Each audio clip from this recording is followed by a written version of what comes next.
Bien, ¿qué tal? ¿Cómo están? Quiero platicar con ustedes sobre el concepto y la palabra sacramento. La palabra sacramento viene del latín sacramentum, que está compuesto por dos afijos. El primero se refiere a lo sagrado, sacro, sacramentum, ¿no? De hecho, de ahí viene la palabra sacro, que se refiere siempre, esta parte de este afijo se refiere a lo divino, a la divinidad, ¿verdad? Y aquí, pues entonces entendemos cómo esto es la parte competente a Dios, porque aquí vamos a ver que el sacramento es un baile que se hace, que se realiza entre el ser humano y Dios. Y esta primera parte del concepto sacramento se refiere a la parte de lo divino. Y lo divino propio es eterno. El tiempo de la divinidad es el tiempo de la eternidad. Ahí es a donde se realiza lo propio de Dios, ¿verdad?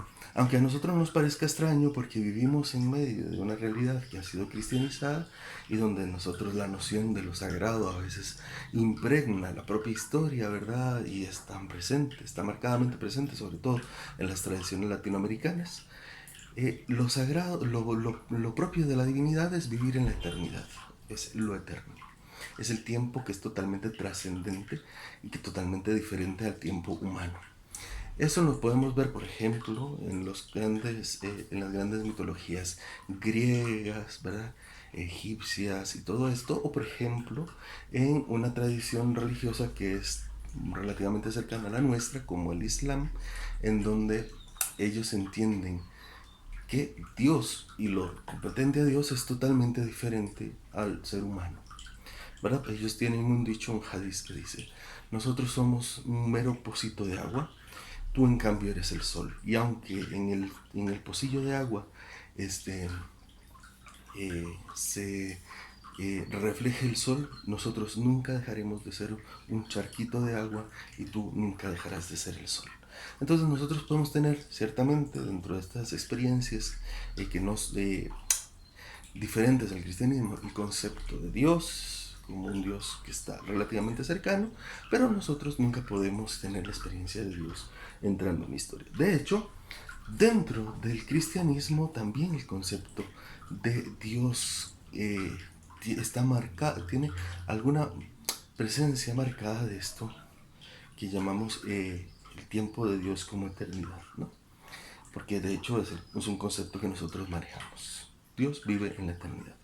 En cambio, el segundo gran concepto que aparece en la palabra sacramento, esto lo referimos a lo sagrado. Con respecto a la palabra sacramento, el segundo gran concepto es el concepto mentum, que está referido a momento, ¿verdad?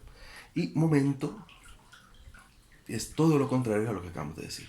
Es en realidad el devenir, representa esto de la sucesión de la historia, el devenir histórico de la realidad, este lugar en donde el ser humano se realiza, donde el ser humano vive esta sucesión de momentos, ¿verdad? Es lo contrario a la eternidad, el devenir. Es lo contrario a lo estático, el fluir. Y ahí parecen confluir en la palabra sacramentos dos conceptos que parecen contradictorios en sí mismos: lo eterno, lo sagrado, y lo momentáneo, lo que se deshace en el río que fluye, que llamamos historia. Pero entonces nosotros entendemos, gracias al cristianismo, que estos dos conceptos en realidad lo que están es unidos entre sí. En realidad, el concepto de lo sagrado y el concepto del momento están presentes, unidos en sí mismos, y esta unión se realiza gracias a la persona de Jesús. Dios, podríamos definir la palabra sacramento, antes de entrar en lo que Jesús aporta a este concepto. La palabra sacramento la podríamos definir entonces como la irrupción de lo sagrado en la historia. O sea, Dios irrumpe en la historia. Dios irrumpe en la historia con un solo motivo. Dios entra en la historia con una sola razón. Y la razón por la que mueve a Dios para entrar en la historia es salvarla. Esa es la razón. Entonces ahora entendemos perfectamente esto que íbamos a comenzar a decir de Jesús. Porque la palabra sacramento dentro de la experiencia de fe de la Iglesia puede entenderse de dos maneras análogas. Palabra sacramento puede entenderse aplicada a Cristo, Cristo como sacramento del Padre, y aplicada a la Iglesia como sacramento de Cristo. Y en primer lugar, nosotros tenemos que decir que efectivamente Cristo es sacramento del Padre. Y esto fundamentalmente lo podemos decir. ¿Y esto por qué lo podemos decir? Pues lo podemos decir porque efectivamente Cristo es una irrupción de Dios en la historia. Es tal vez la irrupción más fuerte de Dios en la historia. Dios entra en la historia para salvarnos. La segunda, y esto se ve reflejado en la Sagrada Escritura.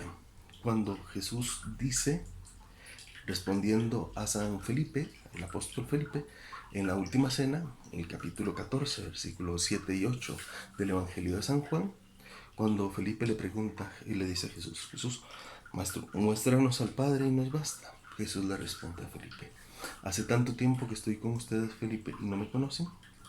Quien me ha visto a mí, ha visto al Padre. Jesús es presencia real de Dios en la historia.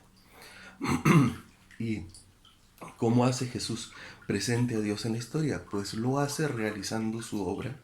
De hecho, en el Evangelio de San Juan, mismo que hemos citado anteriormente, Jesús dice que Él viene a hacer las obras del Padre. Él no viene a hacer algo propio de Él, sino que viene a hacer las cosas del Padre. Y además dice, lo que digo yo no lo digo yo, sino que lo he oído del Padre. Porque lo que Jesús nos transmite es una buena noticia de parte del Padre, como ya lo hemos dicho anteriormente. Entonces Jesús efectivamente es sacramento del Padre porque evidencia, hace presente, hace que Dios irrumpa en la historia como presencia real y palpable de Dios en la humanidad, en medio de la humanidad, del transcurso de la humanidad. Punto número 1. Entonces, de cualquier manera, esto habría que decir un poquito más, tal vez lo podamos decir brevemente. Jesús hace presente al Padre, ya lo hemos dicho, por lo que Él hace, las obras del Padre son las que yo hago, por lo que Él dice, lo que yo hoy les digo es lo que he oído del Padre, pero también por cómo lo dice y cómo lo hace. Entonces, estos son los 4 puntos fundamentales de cómo Jesús hace efectivamente su misión, cumple efectivamente su misión de ser sacramento del Padre. Segundo punto, que para mí es importantísimo, es que la Iglesia es sacramento de Cristo. Es decir, la Iglesia, como continuadora de la misión de Cristo en el mundo, está en el mundo para ser presencia viva y real y continua de Dios en la historia. O sea, la Iglesia no está aquí para vernos las caras y ser felices, porque algunos son más guapos que otros y algunos tenemos la desgracia de tener cara de bulldog como yo, pero estamos aquí para hacer presente a Dios en la historia. Y la presencia de Dios, ya lo hemos dicho, es una presencia de Dios que salva. Dios no está aquí para juzgar, Dios no está aquí para castigar, Dios está aquí para salvar continuamente al ser humano. Bueno, y entonces también hay que decir algo que es importantísimo. Cuando decimos que la Iglesia es sacramento de Cristo, no lo estamos diciendo en función del Papa, los obispos, los padrecitos y las monjas, ¿verdad? Como si solo ellos fueran los que tienen esta obligación de ser presencia de Dios, una presencia salvadora de Dios. Lo decimos en función de todos nosotros, los que por el bautizo hemos sido hechos miembros de Cristo. Hemos sido partícipes de la vida de Cristo, participamos de su misión salvadora. Es decir, aquí se hace evidente que todos nosotros tenemos parte en la labor de salvación, no solo mía particular, de modo privativo, sino de todos los que nos rodean. A todos nosotros nos debe alcanzar la acción salvadora de Dios. Y todos nosotros tenemos que ser canal de salvación de Dios. De hecho, hay una frase que se le suele endilgar, se le suele colocar a San Francisco de Asís, que dice, vive de tal manera, de una forma tal, que bla, bla, bla, porque tal vez tú seas el único evangelio que algunas personas lean. Pero esta frase, como la dijo San Francisco, tiene mucha verdad. Nosotros probablemente seamos el único medio que tendrán muchas personas de conocer a Cristo. Entonces queremos preguntarnos aquí, ¿qué Cristo quiero que las demás personas conozcan? ¿Cómo es el Cristo que quiero que conozcan? Entonces, efectivamente, nosotros nos damos cuenta, tenemos una labor, formamos parte de esta labor salvífica que Cristo realiza por su medio, por medio de la iglesia. ¿Y cómo lo debemos hacer? Pues como lo hace Cristo. Por lo que decimos y cómo lo decimos, por lo que hacemos y cómo lo hacemos. No basta pues con llevar una cruz o andar repartiendo estampitas. Eso reduce mucho. Es toda nuestra vida la que tiene que traslucir, evidenciar a Cristo. Y un Cristo que se acerca como abrazo para todos los hermanos y hermanas. Esa es nuestra tarea. Entonces estas son las dos formas en las que la iglesia habla de la palabra sacramento. La palabra sacramento, pues por tanto, decíamos, está compuesta por dos afijos, sacro y mentum, que se refiere a lo sagrado y al momento, y esto nos permite entender a la palabra sacramento como irrupción de Dios en la historia, una irrupción salvadora de Dios en la historia. Esta definición de la palabra sacramento nos permite decir que Cristo, nos permite entender a Cristo como sacramento del Padre, porque efectivamente Cristo es irrupción salvífica de Dios en la historia. Y además lo entendemos porque Cristo tiene una función sacramental por medio de lo que Él dice, por medio de lo que Él hace presente al Padre. Además, la iglesia es sacramento de Cristo porque también somos una presencia, todos nosotros, o por lo menos eso deberíamos serlo, una presencia salvadora de Dios, una presencia que está presente continuamente en el mundo para salvar al hombre, para llevarlo al conocimiento de la verdad. Y también lo debemos hacer por nuestras palabras y por nuestras acciones. Pero además, dentro de la iglesia, la palabra sacramento se refiere a un grupo de signos, símbolos que son importantes. Y estos, que son 7, son los que llamamos sacramentos. Dentro de la iglesia, entendemos sacramentos como aquellas acciones sagradas que fueron instituidas por Cristo. Y son 7. Es decir, que tienen su raíz, su fundamento en Cristo. Él las instituyó y por tanto podemos encontrar los sacramentos dentro de la Sagrada Escritura, ya de manera explícita, ya de manera implícita. Por ejemplo, podemos encontrar el sacramento de la confesión en el Evangelio de San Juan, capítulo 20, versículo 21. Reciban el Espíritu Santo, a quienes les perdonen los pecados les quedan perdonados, a quienes se los retengan se los quedan retenidos. Ya, por ejemplo, la Eucaristía, cuando Jesús en la última cena, en los 3 sinópticos y en la carta de San Pablo, la primera carta de San Pablo a los Corintios, cuando se recuerda el memorial, Jesús toma el pan, lo parte, lo bendice, lo parte, y dice: tomen, coman, esto es mi cuerpo, tomen y beban, esto es mi sangre, háganlo en memoria mía. Ahí hay una institución de un sacramento. Además, el sacramento del bautizo, que Jesús lo deja explícitamente en Mateo capítulo 20, versículo 28, y en San Marcos en el capítulo 13, cuando Jesús manda a los discípulos a evangelizar y a bautizar. Entonces tenemos ahí estos 3 sacramentos explícitamente señalados en el Evangelio, pero también están los otros que podemos encontrar de manera implícita. Entonces, 7 sacramentos los podemos dividir en 3 grupos, un trío y 2 pares, que son los 3 primeros que llamamos sacramentos de iniciación a la vida cristiana, que son bautizo, confirmación y Eucaristía. Los 2 segundos, que se refieren al estado de vida, que son el del orden sacerdotal y el del matrimonio, y los 2 últimos que se refieren a salud del alma, que son el de reconciliación. Fíjense que digo reconciliación y no confesión y penitencia, que pueden ser también otros nombres, pero yo prefiero reconciliación porque confesión y penitencia se refieren a 2 partes del sacramento. En cambio, reconciliación encierra todo el sentido del sacramento. Y el sacramento de unción de los enfermos, que es el último de los sacramentos de salud del alma, ¿verdad? Que no es el viático, no es la extrema unción, no es el sacramento que se le da a los viejitos para que se mueran. Es el sacramento que la iglesia dice, entiende, cree que tiene, además de efectos en el alma, efectos en el cuerpo.